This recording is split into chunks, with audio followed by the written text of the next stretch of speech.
animallovelanguages.com. I'm an animal sensitive and intuitive and a Reiki practitioner and animal communicator. And I am delighted to be with you today to share a grounding meditation that I rely on to help me tune in with my own animals.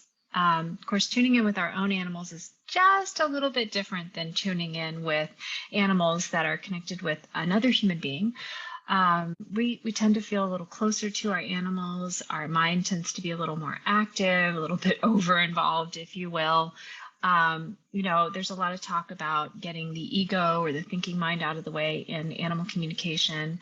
But what isn't as often discussed is that ego isn't always about feeling like, oh, I'm a rock star, I can totally do this. Animals just talk to me. Sometimes it's about, I can't do this, or I don't feel like I'm getting any information or good information. And so what we really need is a still, quiet, open, receptive mind. If you can turn your mind from encourage your mind to change its job description for a period of time, if you will, from an idea generator to an idea receiver, kind of like a cell phone tower. Let's just open the airwaves and allow information to come in.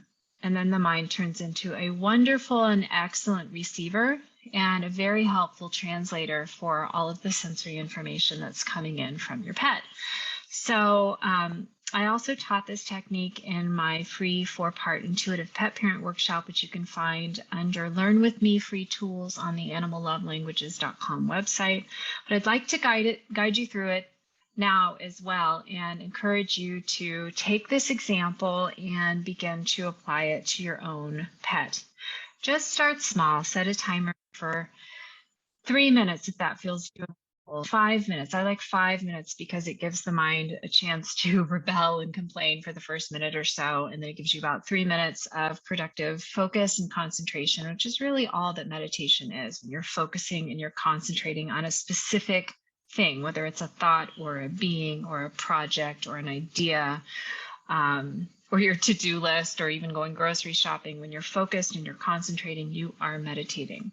And so, try to lock that in.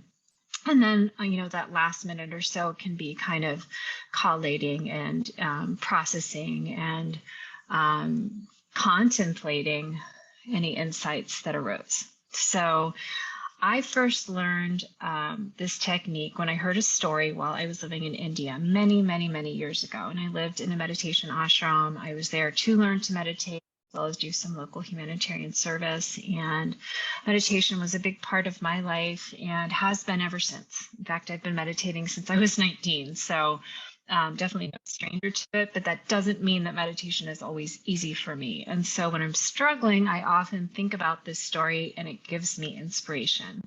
I call this story, it didn't have a name when I heard it, but I call this story Meditating on Your Goat.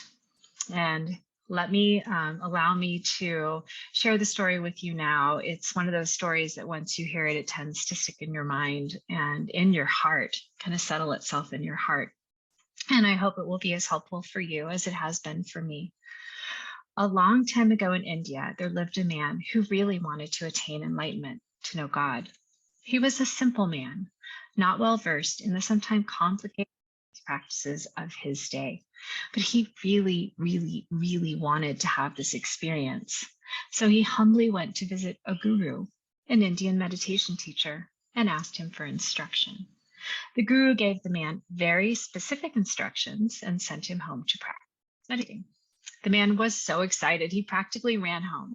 He immediately got into the meditation position his new guru had taught him, and he started to focus.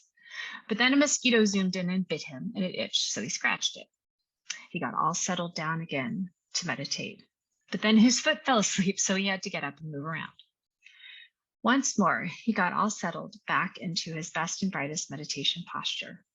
But by then it was dinner time and his pet goat was hungry and started to headbutt him. The man gave up. The next day he went back to the guru and asked for more help, explaining he just couldn't seem to concentrate enough to meditate effectively. So the guru very patiently reviewed everything they'd already talked about and sent him home with additional instructions. Again and again, day after day, the same thing happened.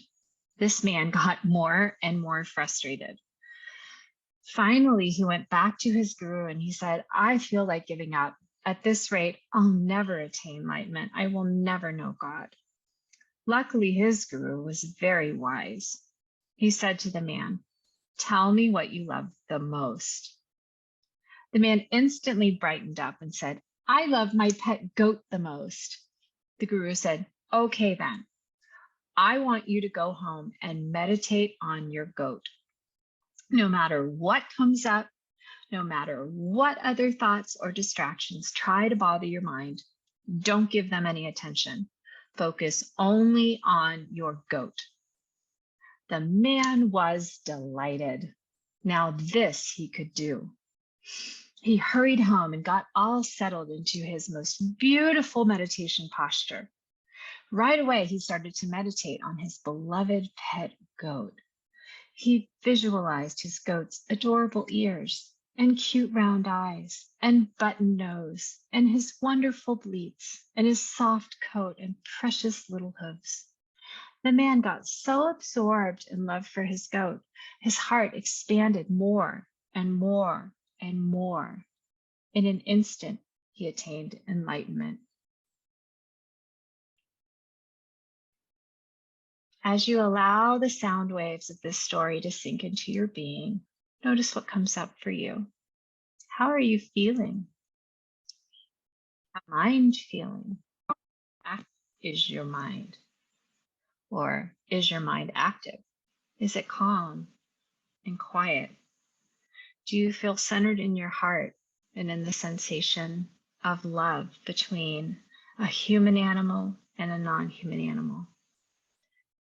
I'd love to invite you to adapt this story and meditate on your own pet or on any animal you feel a great affinity or love for.